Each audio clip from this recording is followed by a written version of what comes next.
al economista Andrés Ugalde, concejal del Cantón Cuenca por el movimiento Renace. Pasarán algunos días hasta que la situación del país se normalice. Viene un tema muy importante que se inicia el día de hoy, la discusión a nivel de la mesa de diálogo para la emisión de un nuevo decreto que reemplace al 883, por lo que las cosas están por verse. Un importante tema es el del transporte público, que tuvo una situación particular en la ciudad de Cuenca, una de las ciudades del país que mantiene competencias en tránsito y que fue también objeto de notificaciones por parte de la ANT en medio del conflicto, en el sentido de que debían elevarse las tarifas. Los choferes, a través de sus gremios, se aprovecharon de la situación, decidieron elevarlo por su cuenta. Hubo detenciones de buses en la ciudad de Cuenca hasta que se dio ya el epílogo que es por todos conocidos. Al momento hay normalidad, se han vuelto a los precios anteriores en todo el país, pero estamos pendientes de lo que pueda suceder cuando la ANT el día de hoy nuevamente analiza escenarios con respecto a las tarifas en los próximos días.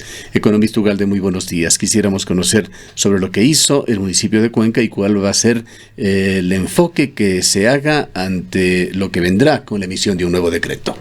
Bien, en primer lugar, estimado Gustavo, estimada Rosana, muchas gracias por la entrevista y muy buenos días a todos y todas los cuencanos y las cuencanas que nos escuchan. Pues bien, para empezar por el tema del transporte, que creo que fue uno de los temas más álgidos, en efecto, a partir del decreto 883, en el que se retiraba el subsidio de los combustibles, decreto ya hoy derogado, se tuvo un proceso de conversación, una reunión en realidad con los representantes de la Cámara de Transporte durante varios días, durante la duración de la crisis política.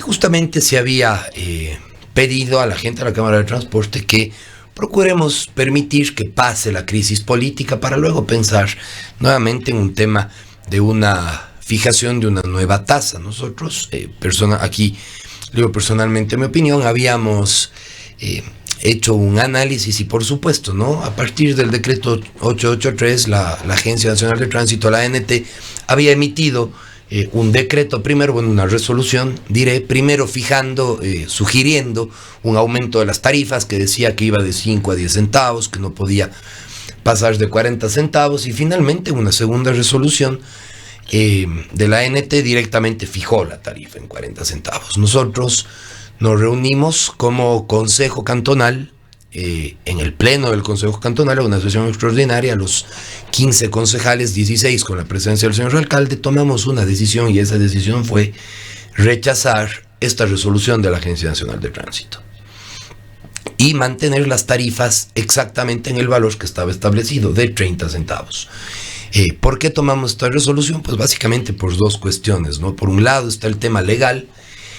Sabemos a ciencia cierta que la competencia de la fijación de tarifas le corresponde al municipio de Cuenca, al gobierno autónomo descentralizado de Cuenca, y autónomo es justamente la palabra que tenemos que defender. No creemos que haya simplemente el mecanismo para que la resolución de la ANT de alguna manera interfiera con las competencias del gobierno autónomo descentralizado y nos dé fijando una tarifa, además una tarifa fijada a nivel global para todo el país sin tener ningún tipo de consideración técnica de lo que sucede en Cuenca, de la realidad de Cuenca, porque claro, no es lo mismo tomar un cantón donde la tarifa estaba en 25 centavos y decirle, ok, voy a hacer un ajuste de 10 centavos, que tomar una situación como la del municipio de Cuenca, donde había un largo trabajo realizado, donde la tarifa recién se había subido a 30 centavos pocos meses atrás, donde había un acuerdo con los transportistas de incrementar esa tarifa a 35 centavos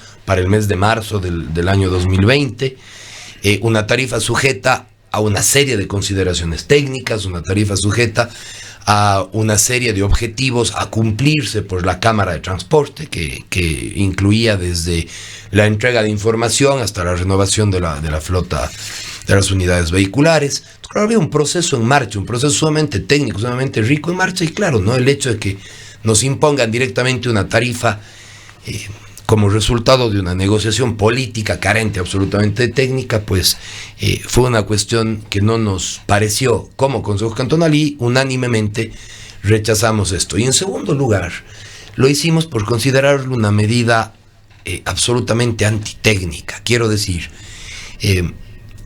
por más de que a lo largo de toda la crisis política se habló mayormente del subsidio a los combustibles y fue este el detonante, lo que puso a la gente en las calles, pero en realidad hubo un paquete de un conjunto de básicamente 7 u 8 medidas económicas que interactúan entre ellas. Uno tiene que entender que en economía, cuando uno manda un paquete, un conjunto de medidas económicas, tienen un impacto global, no aislado, tienen un impacto integral en la economía. Entonces, medidas de comercio exterior, de reducción de aranceles, del tema del impuesto a la salida de divisas, que genera una brecha fiscal, medidas como la eliminación del tema de los anticipos al impuesto a la renta, que le restan liquidez al Estado, medidas totalmente regresivas como esto de retirar el 20% del salario, reducir un 20% del salario a los trabajadores bajo contrato ocasional, que me tomaré ahí un minuto, ¿no?, para decir,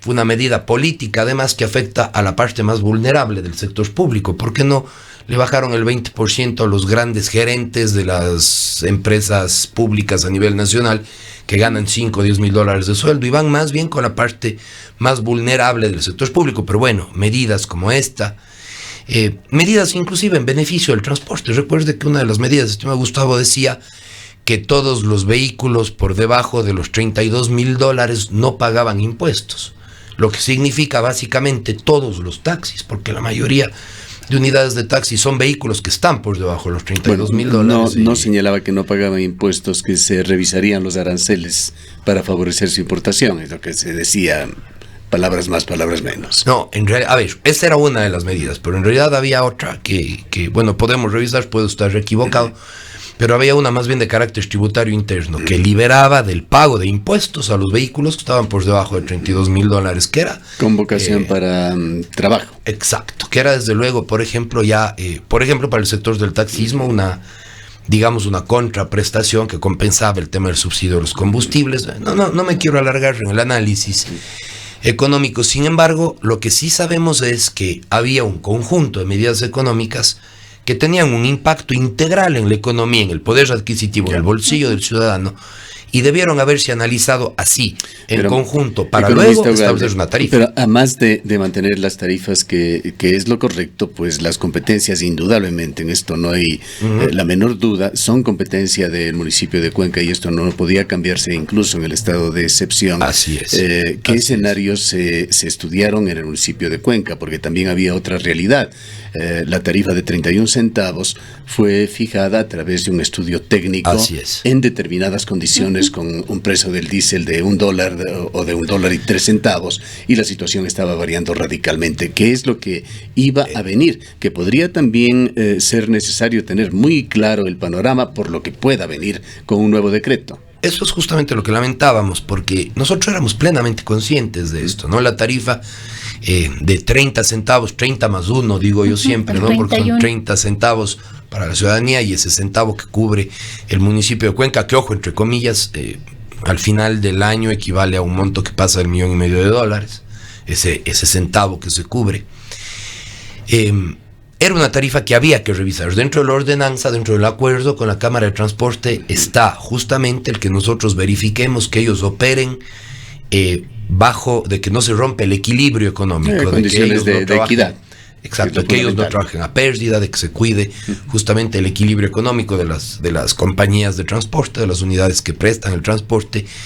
Y nosotros éramos plenamente conscientes de eso, ¿no? Justamente en ese sentido habíamos conversado con ellos y les habíamos dicho, ok, por eso mismo necesitamos en primer lugar tener una visión completa del impacto que va a ser, porque sí, por un lado tenemos el incremento del diésel, que tiene un impacto en el tema de los precios, vamos, en un 20% de la estructura de costos de las unidades. Hay que decirlo también, el combustible representa un 20% dentro de la estructura de costos del transporte público. Los mayores costos en realidad no son el combustible, sino el pago de la unidad propiamente y el pago de los empleados y choferes.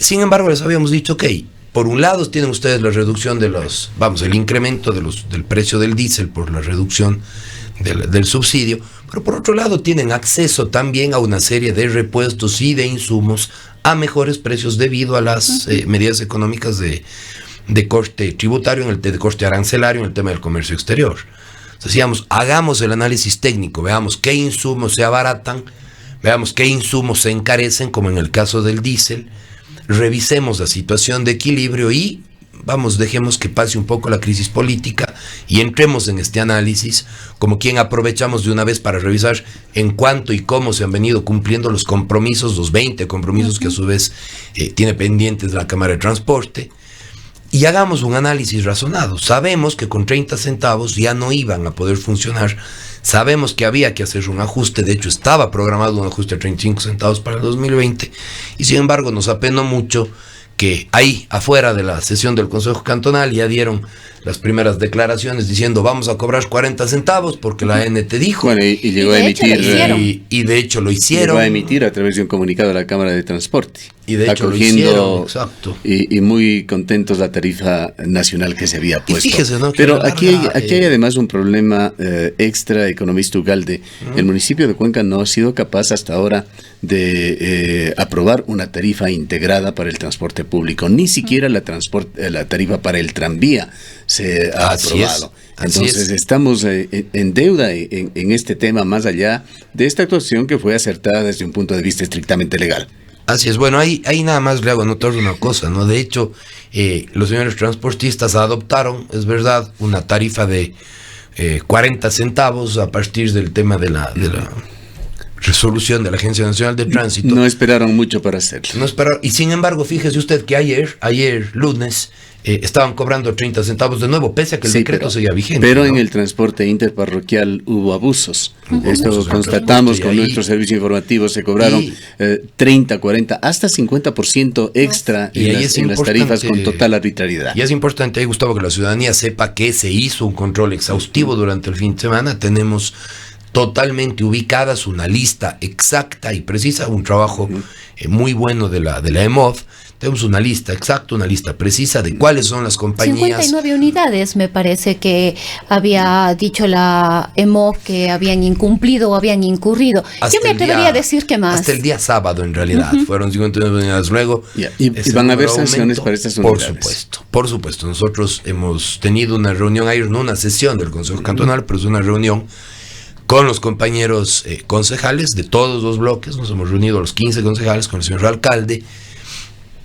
Y aquí vamos a actuar con mucha firmeza. La ley nos permite, de hecho, está muy claro, es verdad, en el artículo, permítame nada más, lo ubico, bueno, en la ley de tránsito, en el artículo 81, dentro de las infracciones de segunda clase, en el numeral quinto, cobrar por la prestación de servicios de los operadores tarifas superiores a las reguladas, se debe sancionar con una multa de 6 remuneraciones básicas unificadas del trabajador en general. Que se sienten realmente precedentes y sobre todo que se mire un poquito al futuro, pues Cuenca, reitero, tiene que establecer la tarifa para el tranvía y la tarifa integrada de transporte. Y lo vamos a hacer, y vamos a es muy corto, no quisiera dejar de tratar, economista, igual de otro tema. En Cuenca, la emergencia, vivimos en indefensión. Hay un sentimiento generalizado en la ciudadanía, no lo digo yo, converse con cualquiera, y a usted le consta, usted es también un ciudadano más, a más de concejal, una percepción de que hubo una falta total de liderazgos en esta urbe. Cuenca quedó inerme, indefensa a factores exógenos que afectaban a todo el país, en cada localidad, y a factores endógenos, que era la situación general que estaba viviendo el Ecuador. Cuenca fue sitiada, fue aislada, se declaró un estado de emergencia que no sabíamos qué alcances extras podía darle al municipio de Cuenca. Lo cierto es que no hubo prácticamente soluciones hasta el momento que terminó el paro, más allá de algún esfuerzo para abrir un corredor humanitario. ¿Qué es lo que pasó? ¿Por qué no se actuó en Cuenca con tiempo, con previsión, conformando por lo menos un comité de crisis con sus principales autoridades o representantes ciudadanos para asumir de mejor manera una situación que puso en reales apuros y problemas a esta urbe? Bueno, en efecto, Cuenca atravesó días muy complicados, días muy complejos. Muchas veces el trabajo de las autoridades desafortunadamente no es tan visible, ¿no? Muchas veces uno se olvida de sacarse la foto, pero en realidad el trabajo del Consejo Cantonal fue un trabajo constante. Estuvimos reunidos casi de manera permanente en el Consejo de Seguridad Ciudadana, garantizando los servicios mínimos a la ciudad, protegiendo el tema del agua, protegiendo justamente logrando con todas las dificultades del mundo garantizar al menos el tema de recoger la basura hasta donde fue posible. Sin embargo, hay que saber algo con mucha claridad. El municipio de Cuenca, y aquí esto no es una excusa ni una defensa, pero es un hecho, el municipio de Cuenca no tiene fuerzas públicas, más allá de la Guardia Ciudadana, que no está armada. El municipio de Cuenca en realidad no tiene una fuerza de choque, no tiene fuerza pública como para contrarrestar un acto violento que venga desde una manifestación. Lo que más podemos hacer es justamente garantizar y precautelar la seguridad de los ciudadanos y el suministro básico de servicios. Sí es verdad que hubieron grandes crisis de violencia de lado y lado. Creo que por un lado hubieron muchos actos de vandalismo. Lamentablemente hubieron delincuentes que se infiltraron dentro de la protesta popular y distorsionaron esta protesta y le quitaron legitimidad al destruir el patrimonio, al poner al ciudadano en riesgo. Y nosotros como Consejo Cantonal, y yo personalmente, he rechazado estos actos vandálicos de destrucción del patrimonio, porque enfrentan al ciudadano y al manifestante que está ahí luchando por sus derechos. Y también me he manifestado y me quiero solidarizar y seguir solidarizando con todas aquellas familias de quienes se dejaron la vida en esta protesta popular. Pero vamos, ¿qué pasó con el manejo de la emergencia? Bueno, nuevamente, el tema del manejo de la emergencia, hay que estar muy seguros y muy conscientes de las competencias que tiene cada uno de los estamentos de gobierno. No es competencia del municipio de Cuenca. Pero sí se podía hacer una articulación con el prefecto, con los movimientos indígenas, con los alcaldes de los otros cantones, para que no sea esta una situación que, además de todos los problemas que se generan por un paro nacional, afecten de una manera tan drástica a los ciudadanos de esta urbe, que fuimos mucho más afectados que la gran mayoría de ciudades del país. Cuenca en realidad, en efecto, recibió una carga importante justamente porque muchas de las manifestaciones se concentraron en Cuenca. Sabemos que mucho de la violencia, la parte más álgida de las manifestaciones, se concentró en Quito, en Cuenca y en Ambato, ¿no? En Guayaquil ni siquiera les dejaron pasar, ¿no? A los manifestantes. En Cuenca se dio la protesta social de manera muy viva y esto, por supuesto, es difícil de controlar. Como digo, muchas veces el trabajo de las autoridades no es tan evidente. Sin embargo, nuevamente les insisto, el hecho de que Cuenca haya tenido una provisión mínima de servicios básicos durante toda la crisis, el hecho de que se haya logrado habilitar al menos temporalmente y por espacios el tema del transporte público, el hecho de que inclusive en plena crisis haya habido un nivel mínimo de movilidad, haya habido cierto nivel de circulación dentro de la ciudad de Cuenca, entre otras cosas, se debió a que el Consejo Cantonal y a que todo el equipo de la Municipalidad de Cuenca estuvo reunido permanentemente en el Consejo de Seguridad Ciudadana durante toda la crisis. Si bien no pudimos estar sesionando en el municipio de Cuenca por obvias razones. Economista Walde, respetando su punto de vista, creo que esta experiencia es válida para que en la ciudad de Cuenca se creen planes de contingencia para emergencias de este tipo o de otra naturaleza. Realmente el saldo lo hemos vivido todos los cuencanos. Aún estamos desabastecidos en nuestros hogares de lo más elemental. El gas empieza a fluir. Hay ciudadanos que están perdiendo días de trabajo a pesar de los 12 días de paro para conseguir un cilindro de gas, etcétera, etcétera. Ojalá sirva esto para el futuro, para que en el municipio de Cuenca y en todas las entidades públicas se tenga planes de contingencia para saber cómo enfrentar una emergencia de esta naturaleza. Así es, y venimos trabajando en eso. Recién recordará usted que tuvimos hace no mucho una asamblea por la seguridad. Esta es otra forma de abordar la seguridad. Creo que es siempre un proceso de aprendizaje. Concuerdo en que nos faltó. Concuerdo en que además el hecho de que haya sido un enfrentamiento entre de alguna manera los gobiernos autónomos y el gobierno nacional, impidió un poco una coordinación más fluida entre la gobernación y el gobierno autónomo descentralizado. Hay mucho que corregir, hay mucho que aprender. En situaciones como esta, lamentablemente, el que más pierde es el pueblo. Estuvimos activos, estuvimos trabajando, no obstante no quita que esto es un aprendizaje y que en toda crisis se pueden ir logrando soluciones más oportunas en cuanto al tema de los corredores humanitarios, en cuanto al tema de la coordinación de los agentes de seguridad. Vamos, esto es siempre, y ojalá que no... Ciertas cuestiones que de alguna manera podrían justificar esta descoordinación. Hubo una transición de gobernador, justamente en los días en que empezaba el paro. Hay por allí un señor que es coordinador zonal 6, que coordina los ministerios. El Ministerio de la que Política. No le hemos visto absolutamente en ningún lado al señor Giovanni Palacios. No sabemos qué es lo que ha pasado, pero ha terminado ya esta etapa crítica para Cuenca y no da aún señales de vida. Pues no, la verdad es que con nosotros al menos no hubo ningún tipo de coordinación. Como lo diré también, hubo una coordinación muy poco fluida con la gobernación. Sin embargo, creo que al final del día todos cumplimos nuestro trabajo y nos mantuvimos al pie de los hechos. Sin embargo, creo que esto es nuevamente un proceso de aprendizaje para una futura crisis que ojalá no se repita, que ojalá no se dé. Sin embargo, habrá que esto es una cuestión que le vuelve a suceder al país, no sé si a los 12, a los 15 años, tal vez. Creo que es ojalá no llegue a repetirse, nadie lo quiere, pero no se repite, y sin embargo, planes de contingencia que se dan obedeciendo a problemas de largo plazo, a desequilibrios sociales que tienen que irse corrigiendo con el tiempo. Ecuador no puede seguir de tumbo en tumbo. Ojalá realmente quienes están particularmente en estas mesas de diálogo se iluminen y lleguen a entregarnos fórmulas salomónicas, que es lo que se requiere en este complejo momento. Yo creo que ya el hecho de que haya avanzado mismo a conformarse una mesa política donde está el pueblo y donde está también el gobierno es bastante. Yo decía siempre que este decreto estuvo equivocado desde el principio, y no tanto por las medidas económicas, sino por el hecho de imponerse así verticalmente desde el poder.